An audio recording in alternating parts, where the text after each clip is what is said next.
Hallelujah, good morning. प्रभु परमेश्वर की महिमा हो। क्या उठ गए हैं प्रभु की आराधना करने के लिए, प्रभु के वचन से सुनने के लिए? क्या आप तैयार हैं? क्या आप में प्रार्थना करने की इच्छा है? मैं उम्मीद करता हूं कि आपने अपना पर्सनल डिवोशन खत्म किया है और अभी वचन सुनने के लिए तैयार हैं। आइए छोटी प्रार्थना के साथ आज के अपने मनन को शुरू करते हैं। महापवित्र पिता परमेश्वर, प्रभु आपके साथ बिताया गया प्रत्येक क्षण, आपके वचन को सुनने का हर एक अनुभव हमारे जीवनों के लिए आशीषमय है। प्रभु, आत्मिक सच्चाइयों को जानकर इन अंत के दिनों में सचेत होकर जीने का अनुग्रह हमें दें। प्रार्थना यीशु के नाम से मांगते हैं, आमीन। प्रभु की महिमा हो। यदि हमें समझ और ज्ञान की आवश्यकता है तो केवल पढ़ाई लिखाई काफी नहीं। बाइबल की जानकारी के लिए थियोलॉजी पढ़ने के लिए कहते हैं, या फिर हमने इन विषयों पर पीएचडी किया है, हमें इसका ज्ञान है, कहते हैं। लेकिन आत्मिक बातों के लिए, आत्मिक बढ़ोतरी के लिए जो बातें आवश्यक है, उनके लिए परमेश्वर के विषय में, परमेश्वर के राज्य के विषय में, मृत्यु के बाद के जीवन के विषय में यदि हम जानना चाहते हैं तो उसके लिए बाइबल पढ़ना मात्र एक जरिया है। और केवल वे लोग जिनमें प्रभु की आत्मा निवास करता है, केवल वे ही इन्हें समझ पाएंगे। प्रभु को जानने के बाद हम शारीरिकता में, सांसारिकता में नहीं रहते। आज आपका जीवन कैसा है? शारीरिक चिंता, क्या खाएंगे, क्या पिएंगे, क्या पहनेंगे, कहां रहेंगे, क्रोध, ईर्ष्या, डाह, द्वेष। बाइबल बताता है यह सब कुछ सांसारिकता में आता है। यह सब शारीरिक लालसाएं हैं। अपवित्रता, शरीर की अभिलाषा, धन की आशा। यदि हम कहें कि हमने प्रभु को जाना है, लेकिन फिर भी यदि ऐसा जीवन बिताएं, यदि हमारी सोच हमेशा इन सांसारिक बातों पर ही रहे, मतलब हम अब भी आत्मा के नहीं शरीर ही के चलाए चलते हैं। उद्धार पाने के बाद व्यक्ति का मन आत्मिक बातों पर लगा होता है। प्रभु यीशु मसीह पर विश्वास करने वाले आत्मिक बातों की ओर जागृत रहते हैं, अपने आप को स्वर्ग के लिए तैयार करते हैं और दूसरों को भी वह मार्ग बताते हैं। अंत के दिनों का मतलब, हम किसके अंत की बात कर रहे हैं? जिस प्रकार हर चीज का अंत है, संसार का भी अंत है। कुछ लोगों को लगता है वे यहीं रहने वाले हैं, युग युग तक यह पृथ्वी यूं ही बनी रहेगी। लेकिन वचन हमें बताता है, और उसके चिन्ह हम देख सकते हैं, इस पृथ्वी का अंत बहुत अधिक निकट है। वचन हमें यह भी बताता है, अंत के दिनों में लोग सांसारिकता से प्रेम करेंगे, क्योंकि उनके अंदर जो आदम और हव्वा की प्रवृत्ति है वह उनसे दूर नहीं हुई है।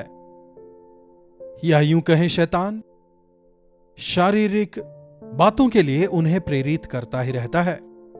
शुरुआत से इंसान शारीरिकता में ही जी रहा है। जब हम सांसारिकता में जीवन बिता रहे थे और अनंत मृत्यु की ओर बढ़ रहे थे, उसी दौरान यीशु मसीह आए और अपने लहू को बहाने द्वारा हमें मोल लिया और जीवन की ओर हमारी अगुवाई की। तो जब हम यीशु मसीह के लहू के द्वारा मोल लिए गए हैं, तो हमें सांसारिकता में नहीं, आत्मिकता में जीवन बिताना है। इस संसार में विभिन्न विश्वासों को, प्रथाओं को हम देखते हैं, अलग अलग प्रकार के मतों को हम देखते हैं। यहां तक कि यीशु मसीह के नाम से भी कई सारे विभिन्न मत हैं। क्या सही है, क्या गलत, किसका पालन करना है, किसका नहीं, वचन को जाने बिना कई लोग अंधभक्त हो रहे हैं। यूहन्ना को लिखी गई पहली पत्री के 4 अध्याय में, हे प्रियों, हर एक आत्मा की प्रतीति ना करो, वरन आत्माओं को परखो कि वे परमेश्वर की ओर से हैं कि नहीं, क्योंकि बहुत से झूठे भविष्यवक्ता जगत में निकल खड़े हुए हैं। संसार में बहुत से झूठे भविष्यवक्ता निकल खड़े हुए हैं। झूठा वचन देने वाले, झूठा प्रचार करने वाले कई सारे लोग हैं इन अंत के दिनों में, और ज्यादा हुए हैं। वचन को तोड़ मरोड़ कर प्रस्तुत करते हुए गलत शिक्षा को देते हम देख सकते हैं। आजकल जहां कहीं देखो फेक न्यूज का तो बोलबाला है ना। गलत समाचार जो वास्तव में है नहीं उसे है कर कर लोगों के सामने प्रस्तुत करना, और लोग भी उस पर यकीन करते हैं। क्या सही क्या गलत नहीं पता। इसीलिए वचन कहता है हर एक आत्मा की प्रतीति ना करो। हर एक आत्मा, कौन सी आत्मा? केवल एक ही आत्मा है, प्रभु की आत्मा। लेकिन जो दुष्ट आत्माएं हैं वे अनेक हैं। फेंके गए स्वर्गदूत, विभिन्न तरीकों से वे रिएक्ट कर रहे हैं। हमें कैसे यह पता लग पाएगा कि कौन सा आत्मा परमेश्वर की ओर से है और कौन सा दुष्ट आत्मा है? कैसे समझ आएगा? देखिए, उत्तर भी वही है। 5वीं आयत या 4थी आयत से पढ़ना चाहूंगा। हे बालकों, तुम परमेश्वर के हो और तुमने उन पर जय पाई है, क्योंकि जो तुम में है वे उससे जो संसार में है बड़े हैं। वे संसार के हैं, इस कारण संसार की बातें बोलते हैं। तुम इस संसार के नहीं हो, और जो तुम में हैं वे जो इस संसार में है उससे बड़े हैं। प्रभु के विश्वास में आने के बाद भले ही हम इस संसार में रहते हैं, पर सांसारिकता में हम नहीं जीते। प्रभु पर विश्वास के बाद आज आपका जीवन किस प्रकार का है परख कर देखिए। अरे यह सांसारिक जीवन क्या है? यह सांसारिक जीवन, सांसारिक जीवन मतलब शरीर और आंखों की अभिलाषा और जीविका का घमंड। यही है सांसारिकता का मतलब। शरीर की अभिलाषा, आंखों की अभिलाषा और जीविका का घमंड। खाना और पीना, क्या खाएंगे? टेस्टी खाना खाना है। पौष्टिक आहार खाके जिया जा सकता है, लेकिन टेस्टी खाना चाहिए। आजकल देखिए, यदि मार्केट में जाकर देखा जाए, विभिन्न प्रकार के भोजन पदार्थों को हम देख सकते हैं, पैक्ड फूड, फ्रोजन फूड वगैरह, और इनकी वजह से तबीयत खराब ही हो रही है। यह जो भी फ्रोजन फूड वगैरह नजर आते हैं ना, यह कुछ भी शरीर के लिए अच्छे नहीं हैं। फिर उसके बाद पीने की बात, कौन सा ब्रांड पिएंगे, क्या पिएंगे, यही सोच है। फैशन, आज क्या पहनना है, हर रोज फैशन बदल रहा है। मन में यही सोच रहती है कि कौन सा कपड़ा खरीदना है, कौन से शॉपिंग मॉल जाना है, कौन से ब्रांड का कपड़ा खरीदना है। अब उसके बाद गाड़ियों की बात आती है। केवल एक गाड़ी आजकल काफी नहीं होती। अगर कार चाहिए तो कार कौन से ब्रांड की होनी चाहिए। बाइक चाहिए तो छोटी मोटी बाइक से काम नहीं चलेगा, ब्रांड चाहिए। फिर घर की बात, घर छोटा मोटा घर नहीं चाहिए, घर एकदम अच्छा होना चाहिए, दिखने में शानदार, अच्छे गेटेड कम्युनिटी में होना चाहिए या फिर स्काईराइज में होना चाहिए। इटालियन आर्किटेक्ट को बुलाकर उसके अंदर इंटीरियर डिजाइन्स वगैरह करवाना है। मेरे कहने का मतलब यह है, सुबह से लेकर शाम तक इंसान शारीरिक जरूरतों की आपूर्ति के लिए ही मेहनत करता रहता है।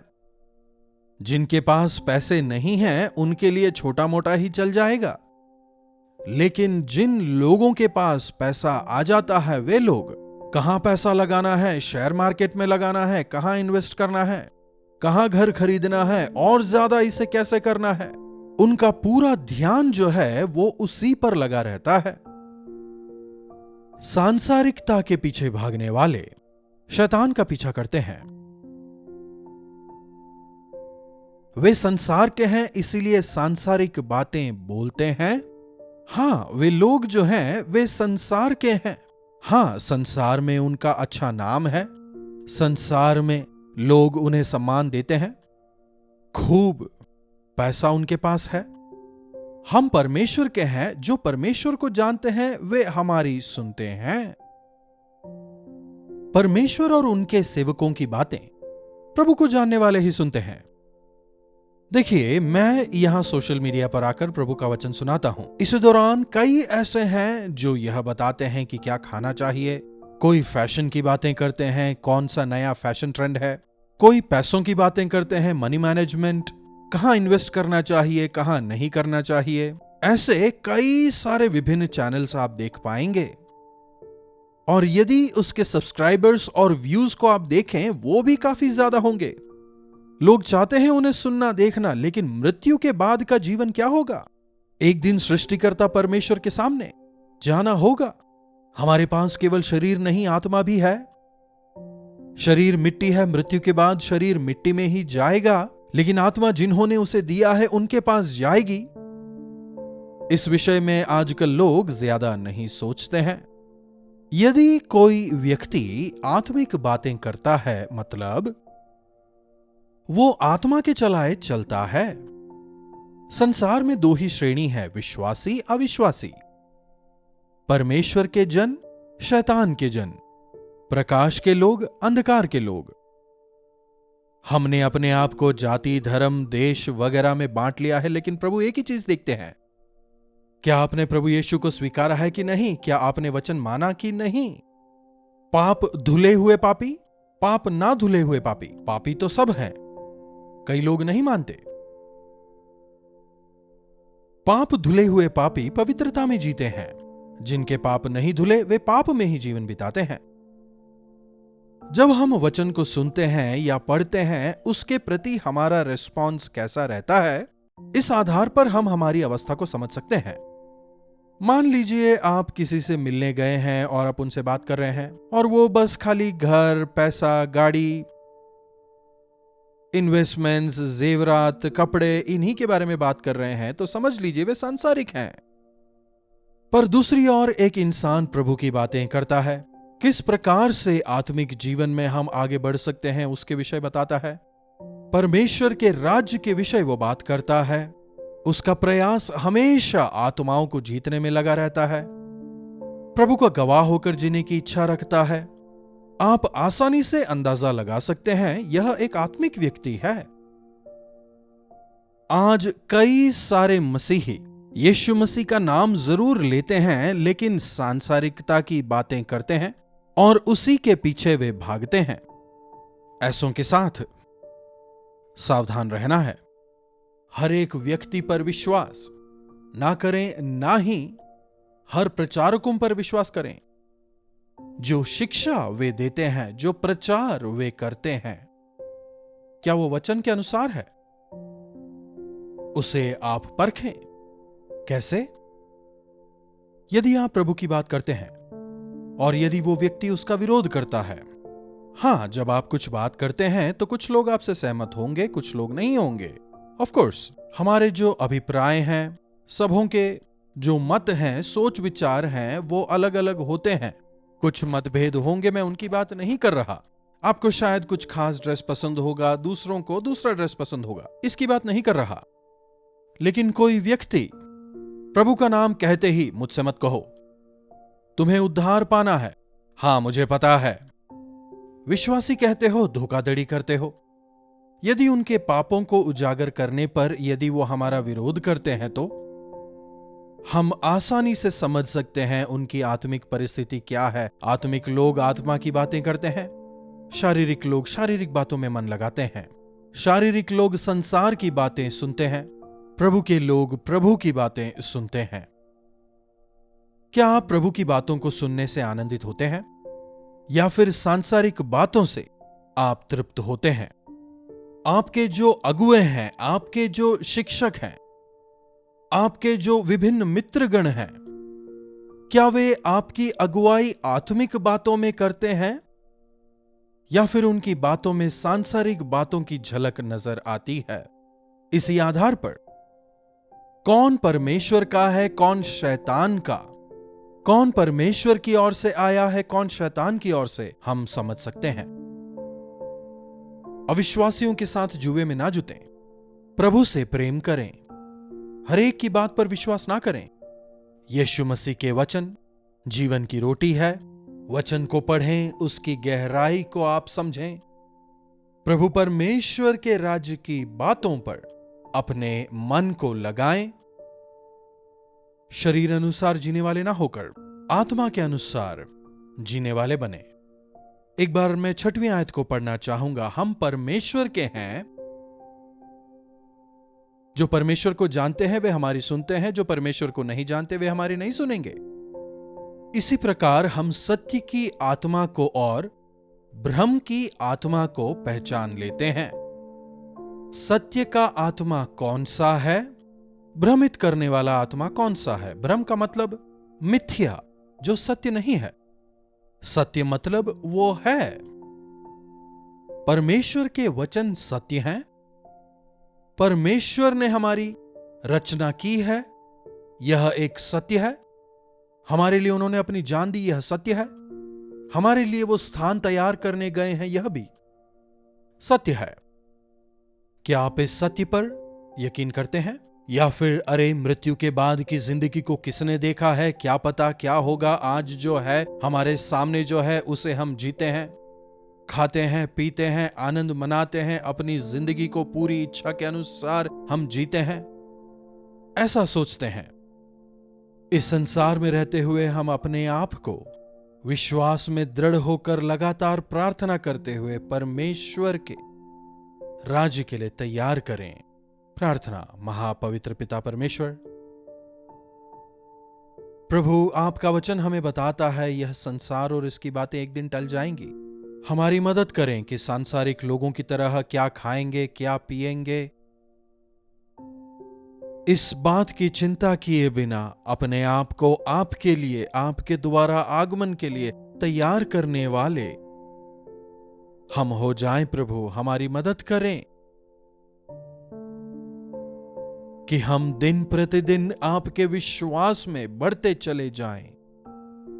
प्रभु जी, जो आंख के सामने नजर आ रहा है उस पर नहीं, पर जो शाश्वत है उस पर नजर लगाने में, जो अदृश्य है उस पर ध्यान लगाने में, जो निरंतर का है, जो अनंत है, उस पर मन लगाकर आपके दोबारा आगमन के लिए अपने आप को तैयार करने का अनुग्रह आप हमें से प्रत्येक को दें।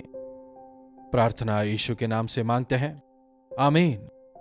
अब पिता परमेश्वर का प्रेम, प्रभु यीशु मसीह का अनुग्रह, पवित्र आत्मा की संगति और सहभागिता हम में से प्रत्येक के साथ आज, कल और सर्वदा बनी रहे। आमीन। प्रभु परमेश्वर की महिमा हो। अपने प्रार्थना विषयों को आप 9884907779 पर व्हाट्सएप, वॉइस मैसेज या SMS द्वारा भेज सकते हैं। आपसे हम अवश्य सुनना चाहेंगे। आपके छुटकारे के लिए आपके साथ मिलकर हम प्रार्थना करना चाहेंगे। प्रभु आपको आशीष दें।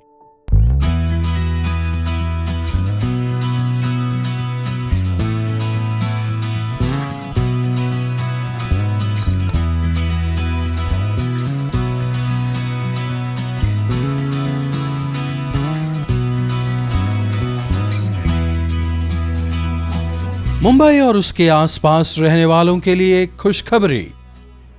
यदि प्रभु की इच्छा हुई तो जुलाई 17 तारीख को एक बार फिर से हम मुंबई में एक दिन के गेट टुगेदर का आयोजन कर रहे हैं। जो प्रभु की सेवकाई में हैं या जो सेवा में भाग लेने की इच्छा रखते हैं, आपको दृढ़ करने, साथ ही साथ आप सभी जो कैलवरी दर्शन टीवी कार्यक्रम और सोशल मीडिया के द्वारा प्रभु के वचनों को हर रोज सुनते हैं, आप सबों से मिलकर व्यक्तिगत तौर पर आप सबों के लिए प्रार्थना करने के लिए हम आ रहे हैं। आप सभी इस गेट टुगेदर में जरूर आएं। हम सभी मिलकर परमेश्वर के सानिध्य का अनुभव करेंगे। मीटिंग का स्थान Morning Star English School, Sion, Dharavi, Mumbai. अधिक जानकारी के लिए 9884907779 पर आप व्हाट्सएप या कॉल कर सकते हैं, या फिर 9500001111 पर भी संपर्क कर सकते हैं। जरूर आएंगे ना? अपने बंधु मित्रों को भी मीटिंग में साथ लाएं।